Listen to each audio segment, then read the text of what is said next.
점점 그 마지막 때를 향한 그 경고의 말씀, 계시의 말씀들을 우리가 이 계시록을 통하여서 보게 되는데, 그 말씀의 절정을 향하여서 치달아가는 것들을 우리가 보게 됩니다. 오늘 밤은 유리 바닷가, 그곳에서 이긴 자들이 부르는 노래에 대해서 우리가 함께 살펴보려고 합니다. 바로 요한계시록 15장의 전체 주제를 잡는다고 하면 유리 바닷가의 노래, 또는 유리 바닷가에서 이긴 자들이 부르는 노래라고 할 수 있습니다. 우리가 그 전에 요한계시록의 구조를 우리가 살펴보면서 7이라고 하는 숫자들을 우리가 계속하여서 보게 됩니다.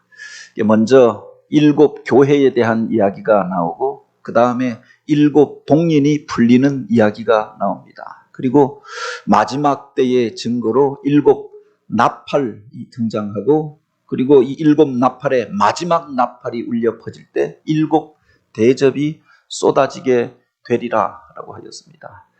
이것이 서로 연관이 없는 것이 아니라 바로 7 교회는 물론 당시에 있었던 그 소아시아에 있었던 교회들의 이름이기도 합니다. 그러나 바로 이 역사상 오고 가는 여러 교회들, 다양한 교회들을 대표하는 현실 교회의 대표자들이라고 이야기할 수 있습니다.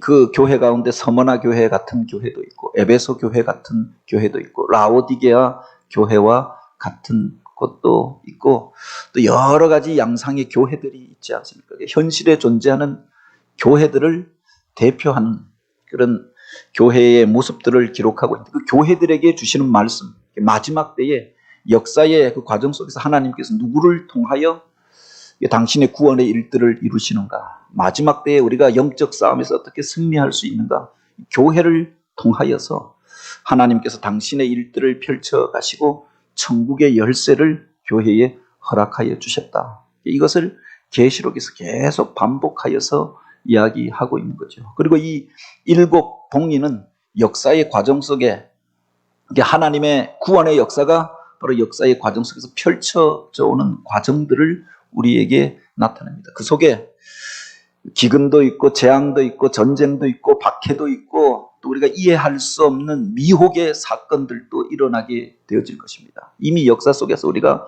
거쳐왔던 역사의 그 부분들을 그 7 봉인을 통하여서 주님께서 봉인을 떼서 이 역사의 과정 속에서 펼쳐지는 일들을 알려주십니다. 그리고 특별히 마지막 봉인이 풀려질 때, 7번째 봉인이 풀려질 때 너희들 가운데 7 나팔이 울려 퍼지게 되리라 라고 했습니다. 이 나팔이라고 하는 것은 이때가 마지막 때라라고 하는 것을 알려주는 경고의 의미가 있다라고 하는 겁니다.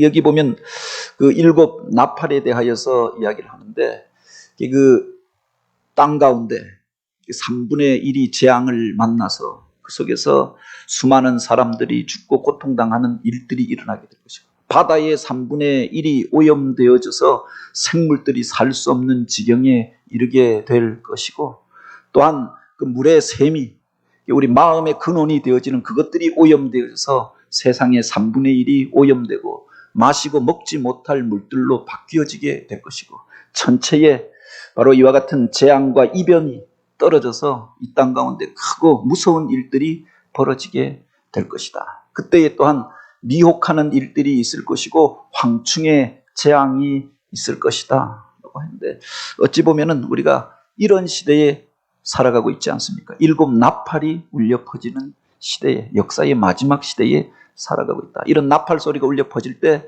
너희가 깨어서 그날을 준비하라. 그럴수록 너희 믿음을 지키라 경고하시고, 마지막 7번째 나팔, 그 나팔이 울려 퍼지면 역사의 마지막인 줄 알라라고 하였습니다. 그 7 나팔이 울려 퍼지기 전에 중간에 보면은 바로 그 10장부터 14장까지 내용은 그 역사의 마지막이 오기 전에 우리가 기억해야 할 것들을 다시금 상기시켜 주십니다. 그래서 이것을 막간 계시 또는 삽입 계시라고 하는데, 마지막 때 우리가 바라보아야 할 영적 세계, 영적 세계에서 일어나는 그 싸움에 대하여서 왜 이런 비참한 일들이 벌어졌는가?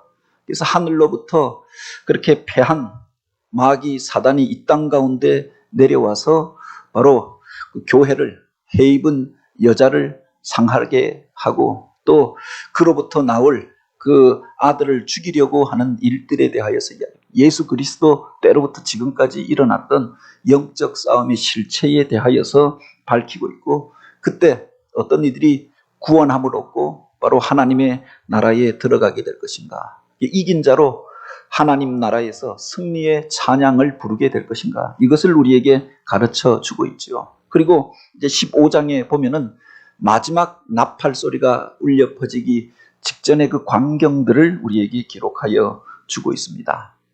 이게 우리가 14장에 보면 우리가 아는 14만 4천의 노래가 등장합니다. 그 가운데서 바로 어린 양이 예수 그리스도께서 바로 시온 산 가운데 섰을 때, 그때 구원함을 얻은 흰옷 입은 그 백성들이 그 앞에서 바로 하나님을 찬양하고 구원함을 얻고 그곳에서 영광의 찬양을 부르게 될 것을 기록하고 있는데, 어떤 이들이 그 산에 서고 주님과 함께 그곳에 거하게 될 것인가, 어린 양의 이름과 아버지의 이름을 쓴 것이 그들의 이마에 있더라.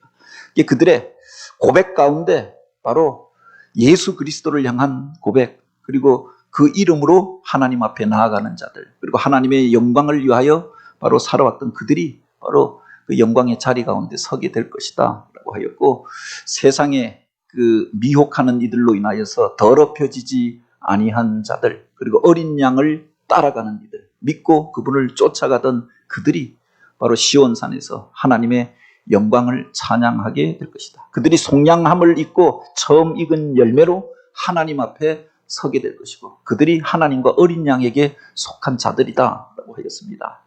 그리고 14장 이어지는 말씀에 보면은 마지막 때에 성도들이 기억해야 할 중요한 세 가지 메시지에 대하여 그 천사들이 나와서 마지막 때를 사는 성도들을 향하여, 그러므로 너희들 가운데 이런 영적 싸움이 있고 박해와 핍박이 있을 것이니 마지막 때라고 생각되어지면 너희가 반드시 기억해야 할 세 가지가 있다라고 하였습니다. 6절과 7절에 보면 바로 백성에게 전할 영원한 복음을 가진 천사가 바로 성도들을 향하여 다가와서 큰 목소리로 하나님을 두려워하며 그에게 영광을 돌리라.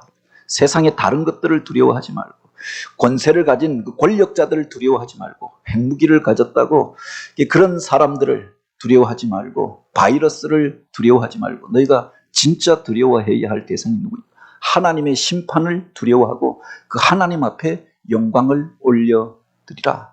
바로 어떤 사람을, 세상의 권세를 잡고 세상에서 놀라운 일들을 행한 그 사람들을 쫓아가지 말고 하늘과 땅과 바다와 그 모든 물들의 근원을 만드신 그 하나님 앞에 경배를 올려드리라. 이게 신앙의 첫 번째 원칙이죠.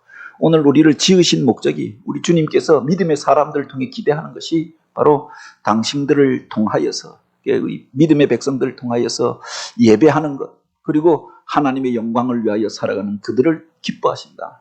이것을 첫 번째 천사가 전하여 줍니다. 그리고 두 번째 천사가 나와서 마지막 때를 사는 성도들에게 전하였던 메시지가 바로 너희들이 의지하는, 너희들이 지금 머물러 살아가는 이 도시는, 이 문명은, 이 세계는 무너지게 되어져 있다. 멸망하게 되어져 있다.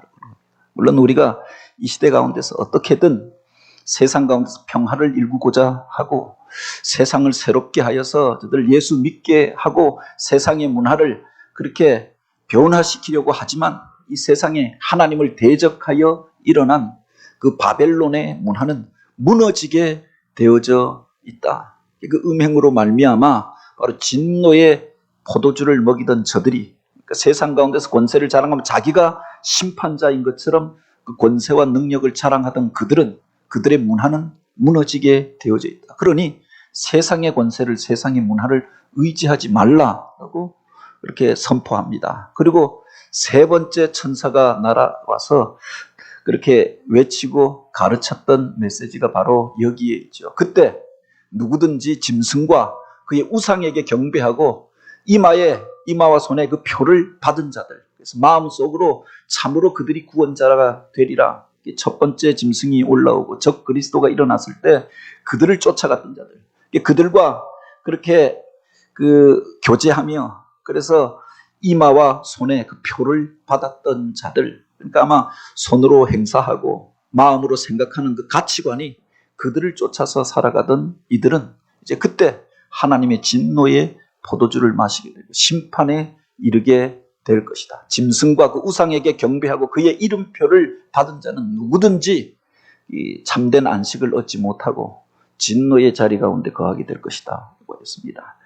여기 마지막 때를 살아가는 이들에게 주시는 가장 중요한 메시지가 바로 여기에 있지 않습니까? 그리고 그때 믿음으로 인내하고 그 믿음을 지켰던 이들이 영원한 천국에 거하게 될 것이고 그 시온산에서 바로 주님과 함께 천국의 노래를 부르게 될 것이다.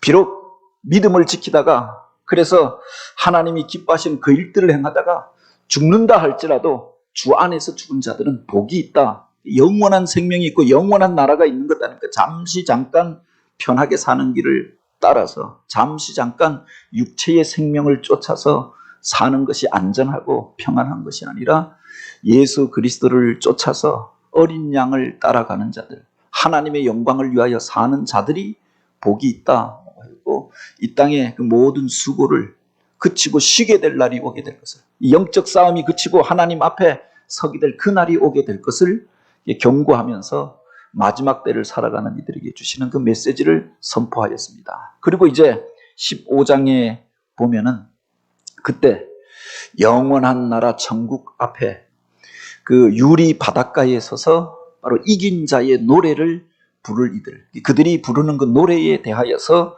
15장은 기록하고 있는 겁니다. 15장 1절에 보면 1절에 보면 이렇게 기록하고 있죠. 우리 같이 한번 15장 1절 말씀 같이 보시겠습니다.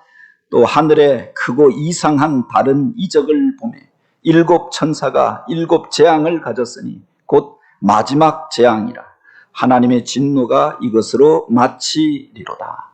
이제 하나님의 마지막 재앙이 이 땅 가운데 임하게 될 것을 이야기합니다. 그 앞에 일곱 복린이 풀려질 때 이런저런 재앙이 있을 것이다 라고 이야기하였습니다. 마지막 때가 되어져서 일곱 나팔이 울려 퍼질 때 이 땅 가운데 바다 가운데 저 우주와 또 사람들의 삶의 자리 가운데 이런 재앙이 있을 것이고 또한 이런 바이러스의 공격이 있을 것이고 그것 때문에 사람들이 고통당하는 일들이 있을 것이고 믿는 자들이 바로 첫 번째 짐승과 두 번째 짐승을 통하여 미혹당하는 일들이 있을 것이다 라고 하였습니다. 그런데 이제 마지막 그 재앙이 임하게 될 것을 이야기하죠. 그런데 그 앞에 보면은 이것을 가리켜서 그냥 재앙이다, 하나님의 진노의 심판이다 이렇게 말하지 않고 크고 이상한 다른 이적을 보매라고 하였습니다. 이것을 이적이라고 이야기하고 이상하고 크고 놀라운 일이라고 이야기를 하고 있는 겁니다.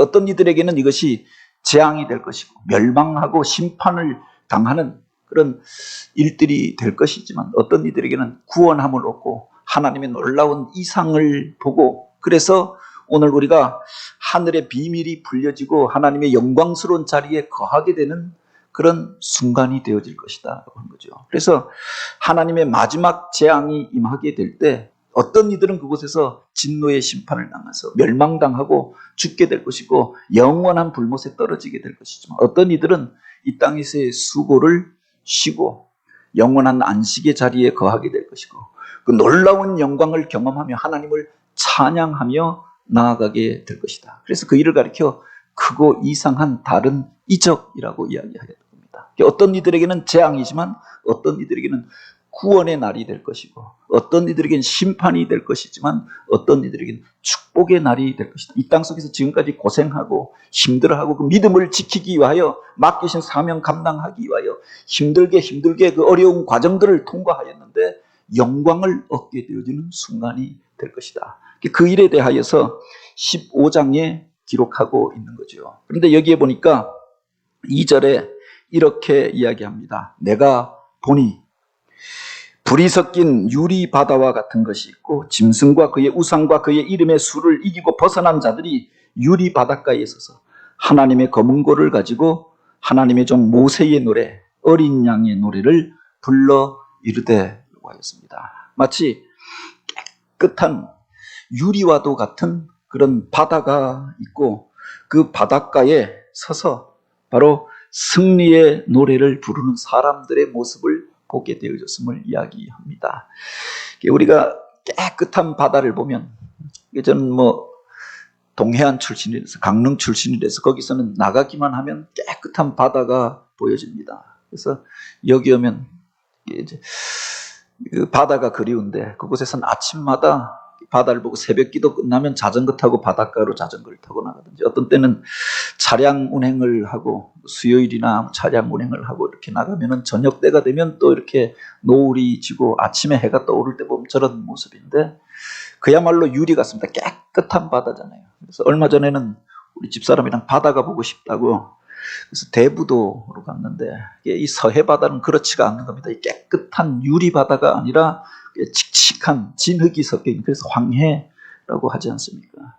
그 깨끗한 바다에서 보면은 어디가 하늘이고 어디가 바다인지, 그렇게 하늘 색깔과 바다 색깔이 이렇게 맞닿아 있는 것들을 보게 되죠. 그래서 유리 바다라고 한 것이 아닐까 이렇게 생각되는데, 또 한 가지로 우리가 생각해 볼 수 있는 것이, 바로 우리가 이 땅을 떠나서 천국에 들어갈 때 과거의 전설 가운데서도 무슨 요단강을 건너서, 근데 사실은 이 요단강을 건넌다라고 하는 것은 이스라엘 백성들이 가나안 땅에 들어가면서 어떤 관문으로서 이야기하였습니다. 그런데 과거로부터 이 세상 사람들이 이 세상을 떠날 때 망각의 강, 레트의 강을 건너서 바로 영원한 나라로 들어가게 된다라고 이야기하죠. 이런 깨끗하고 정결한 세상의 것들을 다 씻고, 세상의 시름과 아픔을 다 씻고 건너가게 될 그런 강, 그런 바다가 있다라고 생각하는데, 천국 백성들이 이제 영원한 안식에 들어가기 전에 그 유리 바닷가, 그것을 건너가는 그곳에 서 있는 것을 보았다고 말하고 있는 겁니다. 그리고 어떤 이들은 이것을 해석할 때 그렇게 말합니다. 과거에 이스라엘 백성들이 성막 안에서 하나님 앞에 나아갈 때 하나님의 임재의 자리를 상징하는 게 지성소가 아닙니까? 하나님의 임재를 상징하는 언약궤가 있고 그 앞에 휘장이 쳐져 있고 성소가 있습니다. 그 성소 안에서 바로 제사장이 들어가서 하나님을 향하여 제사하고 백성들을 위하여 기도하잖아요. 그런데 그 성소에 들어가기 전에 그 성소 바로 앞에 물두엉이 놓여져 있는 겁니다. 그래서 제사장들도 그곳에 들어가서 예배하기 전에, 백성들을 위하여 중보하기 전에 그 물두엉에서 자기를 씻고 그 안에 들어가서 제사를 드렸다고 하는 겁니다. 그 물두엉을 가리켜서 바다라고 이야기하는데, 바로 그곳에서 정결함을 입은 다음에 하나님의 임재의 자리로 들어갈 수 있다고 하는 겁니다. 죄악을 범한 채로, 더럽혀져 있는 채로 하나님 앞에 들어가면 그가 그곳에서 살아계신 하나님의 진노를 받아서 죽게 될 것이다, 그런 두려움이 있었던 거죠. 그래서 그 물두엉에서 자기를 씻고 그 다음에 들어가서 바로 그 하나님 앞에 백성들의 문제를 아뢰고 기도하고 예배하였고, 그 대제사장은 대속죄일에 바로 그날만 지성소까지 들어가서 바로 그곳에서 하나님의 임재 앞에 백성을 위하여서 기도하게 되어졌던 겁니다. 우리가 마치 천국에 들어가는 과정처럼 성막이 그렇게 만들어져 있다.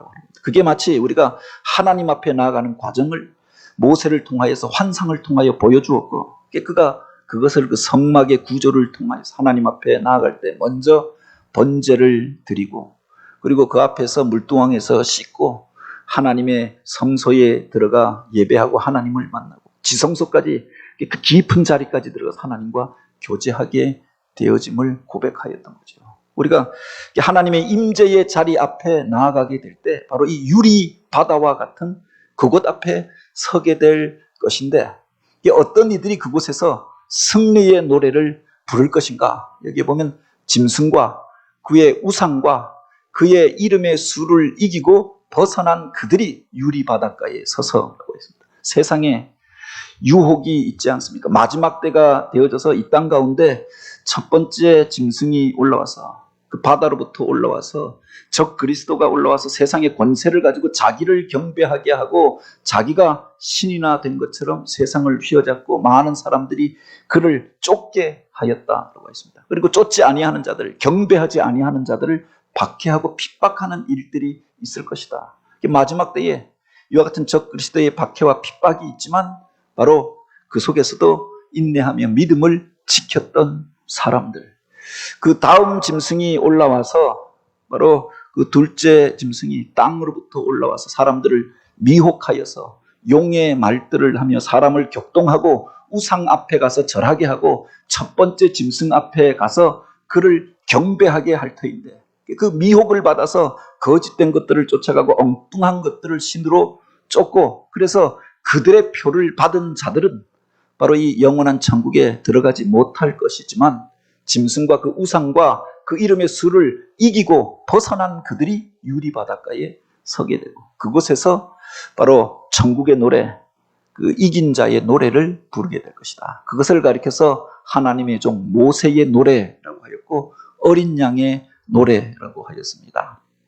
모세가 불렀던 노래가 뭔가 우리가 한번 기억해 볼 것이 모세가 애굽 땅에서 그 하나님을 의뢰하고 하나님이 행하셨던 일들을 선포합니다. 그리고 애굽 사람들이 섬기던 그 우상들을 하나씩 하나님께서 하나님의 놀라운 능력이 나타나서 무너뜨리잖아요. 그리고 이제 이스라엘 백성들이 바로 어린 양의 피로 임방과 문설주에 바르고 그 표를 가졌던 그들이 그곳에서 구원함을 얻고 애굽에서 나오게 되어집니다. 나올 때 마지막 관문이 홍해 앞에 서게 되어졌던 것 아닙니까?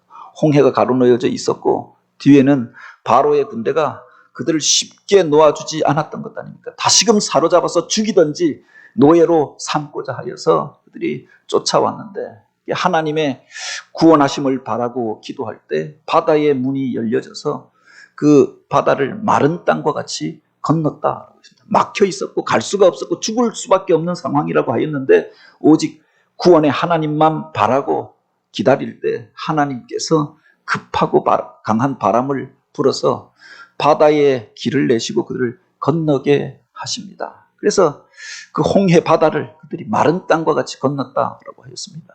왜 하나님께서 그 길로 가셨는가? 저쪽으로 육지로 연결된 길도 있었고 지름길도 있었고 해변길도 있었는데 왜 바다가 가로막혀져 있는 그 길로 그들을 인도하셨는가? 어찌되었든 그곳에서 하나님의 놀라운 기적을 체험하고 바닷길을 건넙니다. 그 뒤에 바로의 그 철병거를 가지고 그들을 쫓아오던 그 바로의 군대가 있지 않았습니까? 그들도 그들을 따라서 이 홍해 바다로 들어와 그 마른 길로 그 중간까지 왔을 때 이제 바다가 다시금 잠겨지고 그 바람이 그쳐지면서 물들이 그들을 덮어버렸던 것 아닙니까? 이스라엘 백성들이 그 바다 건너편에서 하나님이 행하시는 일들을 보게 되었다고 하는 겁니다. 그것을 보고 그들이 불렀던 노래가 바로 모세의 노래, 구원의 노래가 아닙니까? 그 뒤에 보면 모세의 찬양이 등장하고 미리암의 노래가 등장합니다.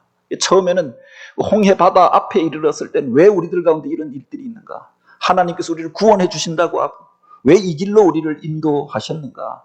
그렇지만 하나님의 행하실 일들을 기다리고 하나님만을 의뢰할 때 바다의 문이 열려졌습니다. 지나놓고 보니까 하나님의 놀라운 기적이 나타나서 이제 더 이상 애굽의 군대가 바로의 군대가 그들을 쫓아오지 못하게 하였고 그들을 사로잡아 가지 못하도록 완전히 그들을 박멸하고 그래서 자유자가 되게 하려고 그 길로 인도하셨던 거죠. 그곳에서 그들이 불렀던 노래가 바로 이긴 자의 노래, 구원의 노래, 승리의 노래를 부르게 되어졌다.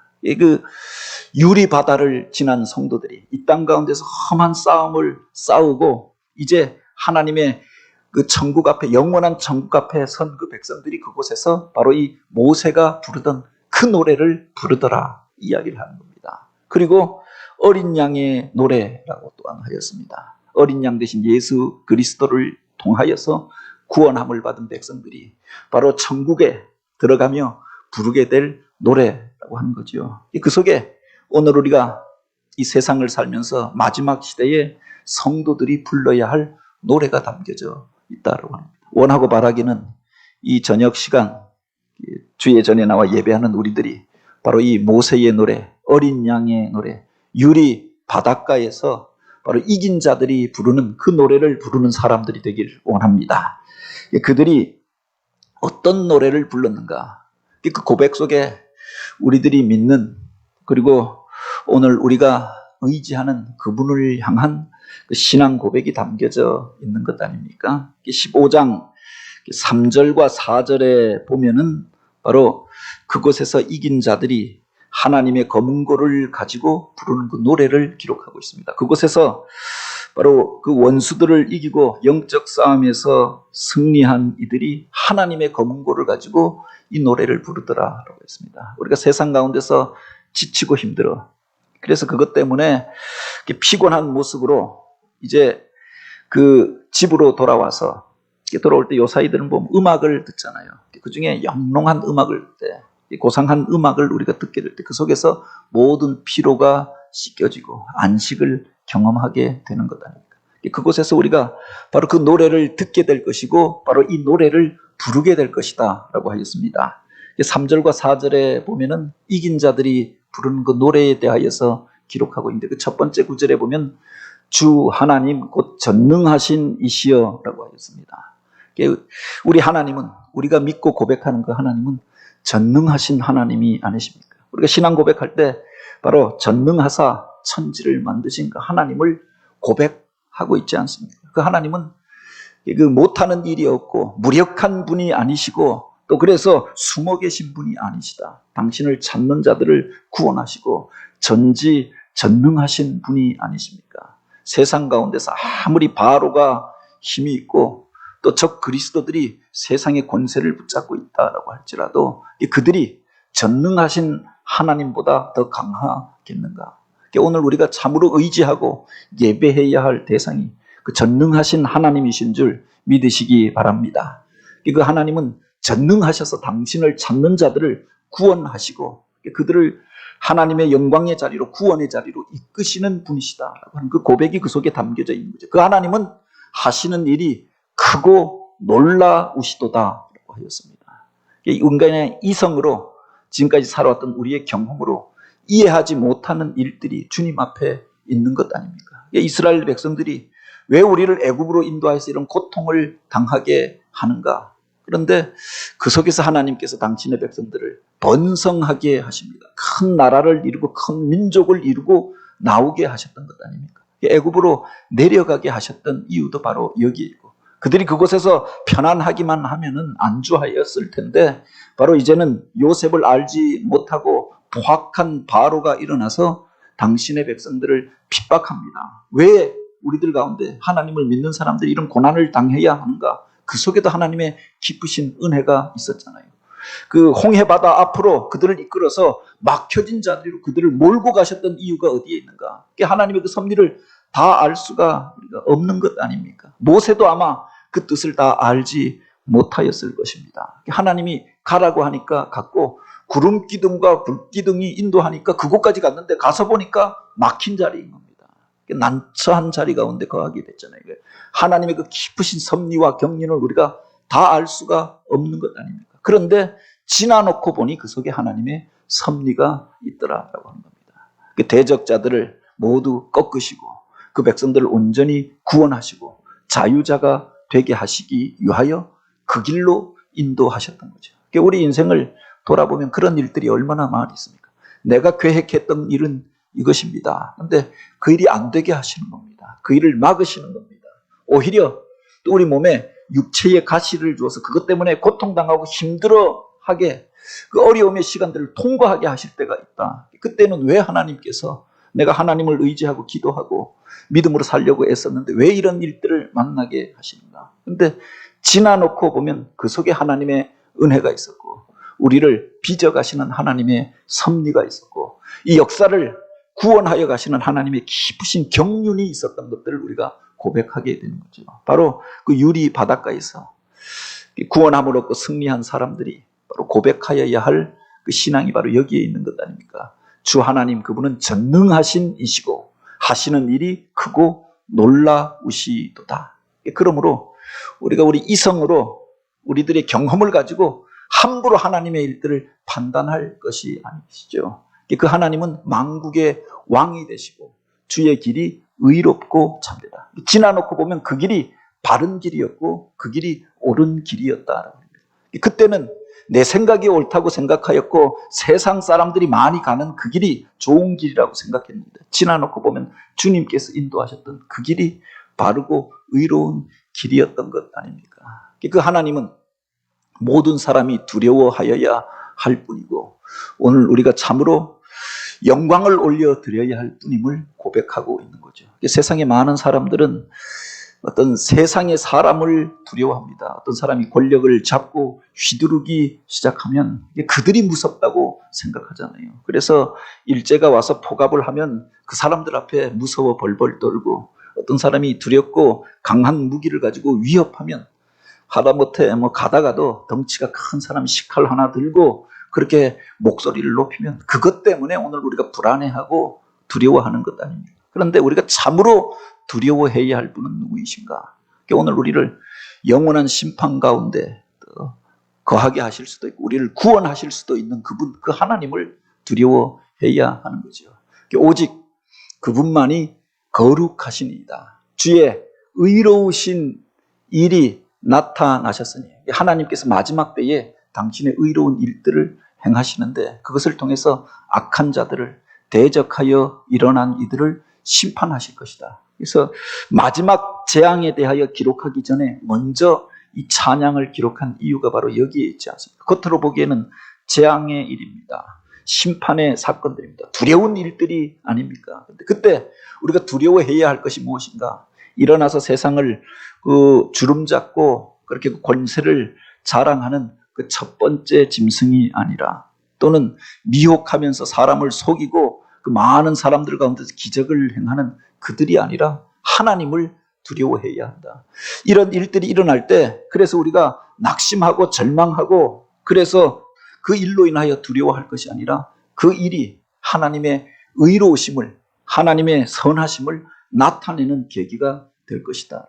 그러므로 그 하나님 앞에 나와 경배하라. 역사를 주관하시는 분, 이 일을 통해서 당신의 의를 이루어 가시는, 공의를 이루어 가시는 그 하나님 앞에 경배할지니라라고 하였습니다.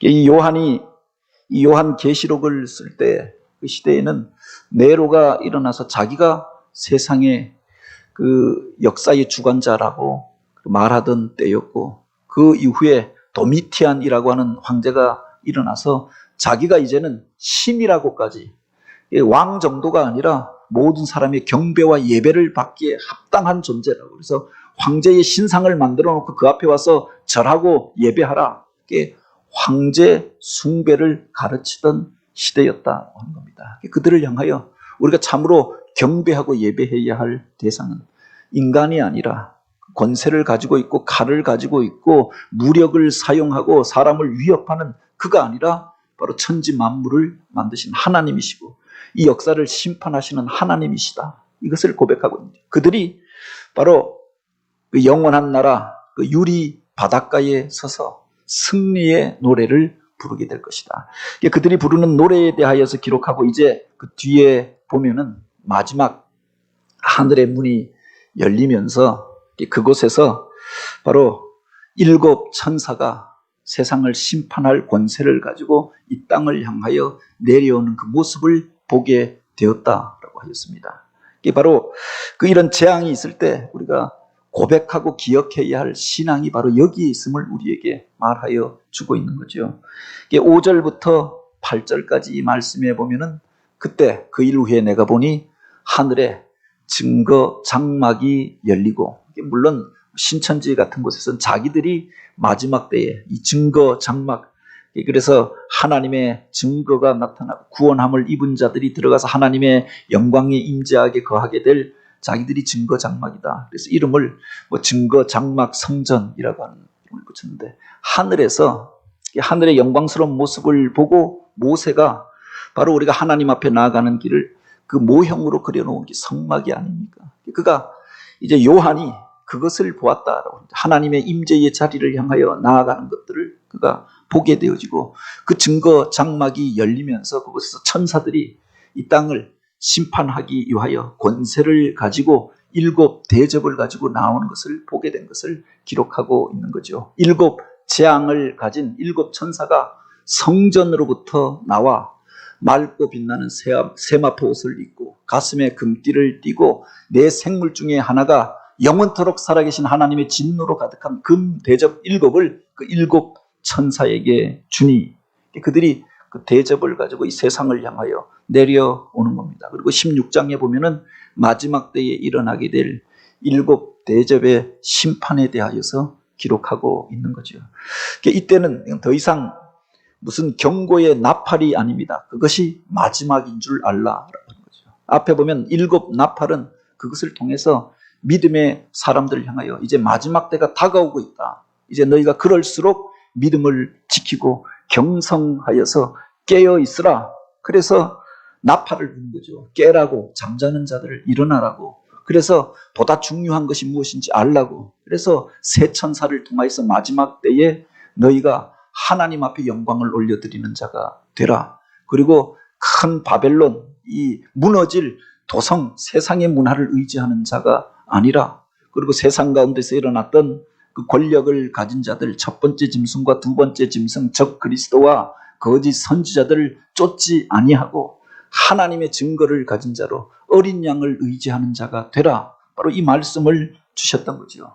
이제 그렇지 아니한 자들을 향하여, 그리고 하나님을 떠난 세상을 향하여 하나님의 진노의 심판이 시작되어지는 것을 바로 15장에 기록하고 있습니다. 그리고 16장에 보면 그것이 이 땅 가운데 쏟아지는 그 장면을 기록하여 놓고 있는 거죠. 오늘 우리가 이 마지막 나팔 소리가 울려 퍼지는 시대에 살아가고 있지 않겠습니까? 그 앞에 요한계시록을 한번 이렇게 읽어보면은 우리가 살아가는 시대가 한 어디쯤 와 있을까? 적어도 그 7 봉인이 벗겨지는, 마지막 봉인이 벗겨지는 시대에 살아가고 있는 것은 아닙니까? 마지막 나팔이 울려 퍼지는 그 시대, 적어도 6번째 나팔과 7번째 나팔 그 사이에 우리가 머물러 있는 것은 아닌가? 그 마지막 때가 되어졌을 때 성도들이 바라보아야 할 것이 무엇인가? 원하고 바라기는 그 속에서 인내함으로 믿음을 지키고 어린 양 대신 예수 그리스도의 이름으로 구속함을 얻은 자로 이제 유리 바닷가에 서서 그 천국문 입구에서 하나님이 행하셨던 그 일들을 우리가 고백하고 전능하신 하나님을 우리가 찬양하며, 그때 참으로 우리가 두려워하고 예배해야 할 분은 하나님 한 분밖에 없도다. 그렇게 찬양하며 나아가는, 그래서 승리의 노래를 부르는 교회요 성도들이 되어지길 주님의 이름으로 축복합니다.